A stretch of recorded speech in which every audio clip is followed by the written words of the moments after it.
So, good afternoon. Today is the what? Thursday, the 7th of October.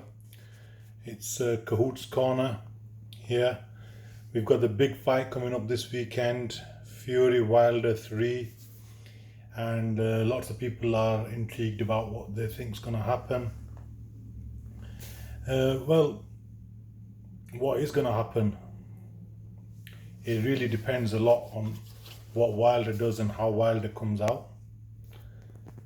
I said from the beginning, from the very first time I saw Deontay Wilder, when he beat David Price and when he beat Audley Harrison, I said to anyone who would listen, I said to my friends, I said to my son, that as long as Deontay Wilder remains wild, he will be very difficult to beat.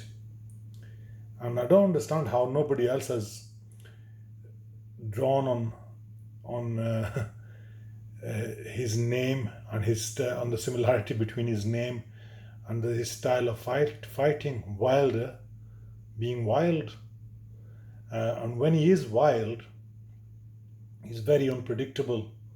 And when someone goes on an all-out attack, the opponent instinctively defends and therefore is vulnerable to a certain degree. I said to anyone who would listen, the day Wilder stops being wild and tries to box and refine his boxing skills and become an orthodox boxer, he's going to become ordinary, because there'll be people who have been learning those skills all their life, like Tyson Fury and like Usyk and even AJ to some extent. So if in this fight Deontay Wilder goes completely mad and goes wild and goes on an all-out attack on Tyson Fury with a forward momentum, he doesn't go on his heels and he goes forward, punching the body and head in an unconventional, wild, frenzy type manner, then with the best will in the world and the best defense in the world, it's going to be difficult to keep him off, and he'll have very, very good prospects of being successful. That, however, I think is really, really unlikely. I don't think he's going to do that. I think with Malik Scott, he's been learning how to box, he's been trying to refine his skills, and he's been learning strategy. And I think what I really think is going to happen when he gets in the ring is Fury is going to be in the same aggressive, violent mood. He's going to be determined to be true to his word. He's going to rush out to the center of the ring. He's going to feint. He's going to throw right hands. And I think the key punch in this fight is not going to be so much the right hand, but the left hook or the right hook, depending if he's orthodox or southpaw. But I really think Tyson is looking to walk him onto a big left hook or a right hook or an uppercut. So he'll be feinting and throwing these punches, looking to get Wilder onto his heels again. And if he gets Wilder on his heels, then we're going to have total recall. Wilder has been trying his best to block out all negative thoughts with these headphones and shades so that people can't see how he's feeling, or try to block out any negative words or anything that was in any way similar to what happened before. He's trying to stay in the zone. And throughout the build-up, he's been able to do that. But this final press conference they had, I think Tyson Fury got through to him. Tyson Fury said to him quite clearly that, listen, if what you're saying is true, that I only won because I cheated, then all you got to do is make sure I don't cheat this time round, and make sure you got precautions in place to make sure there's no knuckle dusters in my gloves, and make sure that there's nothing in your water, and make sure you got a loyal team. If that's all you needed to do, if everything was perfect last time and you was cheated, surely that's all you need to do. And why have you then gone and made all these changes? Surely you've made changes because you yourself don't believe that you were cheated.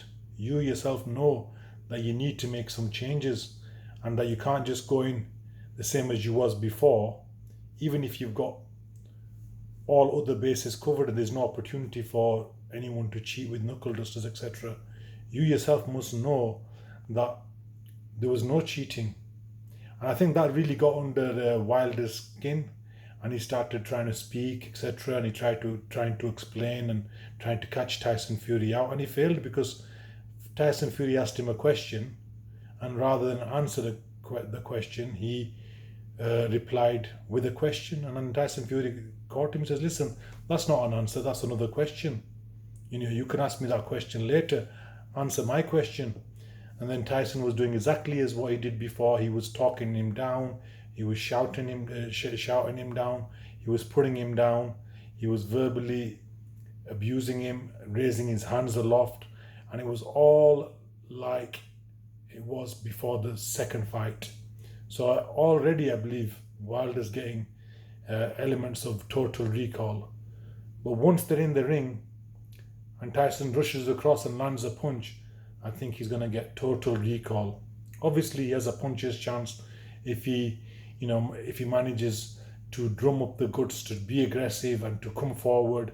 He's got that chance. But I've got a feeling that Deontay Wilder is extremely frail mentally, and that's the only reason he's kept his headphones on so long.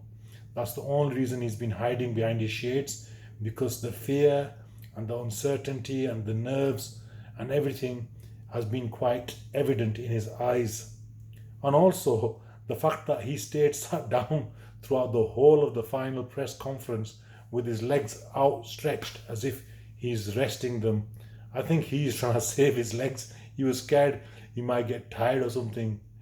Well, obviously I'm just joking there, but he didn't want to move. He wanted to look relaxed and save his energy. He's trying to save his energy. He knows he needs every little bit of it, because his natural fitness, because of his physical makeup being so muscular, means he's going to gas a little bit quicker than Tyson Fury. And it's the wrong place to get tired, is that ring. And I think, again, barring a lucky punch or barring a freak occurrence or barring Tyson just switching off for a split second and staying in the pocket for too long, which he did in the first fight. His concentration lapsed, and he stayed in the pocket for a split second too long. He got caught with the right hand left hook. I can't see it going any other way than a quick Tyson victory, because a quick punch being landed early on will bring total recall. And I think, again, what we're going to have is a situation of a rabbit in headlights type approach, which was what Wilder looked like a lot of the time in the second fight. So it's interesting, very, very interesting what's going to happen. Let's see, let's enjoy the ride. Let's see how it goes. So please feel free to comment below what you think is going to happen, or how you think the fight's going to go. Either way, it's going to be entertaining. I'm really looking forward to it. One thing you're guaranteed with Tyson Fury is entertainment, whether it's verbal or his performance in the ring. Pure entertainment. Fantastic. Thank you very much. It's Kahuts Corner, giving you my little bit of opinion on the matter. Thank you very much for listening.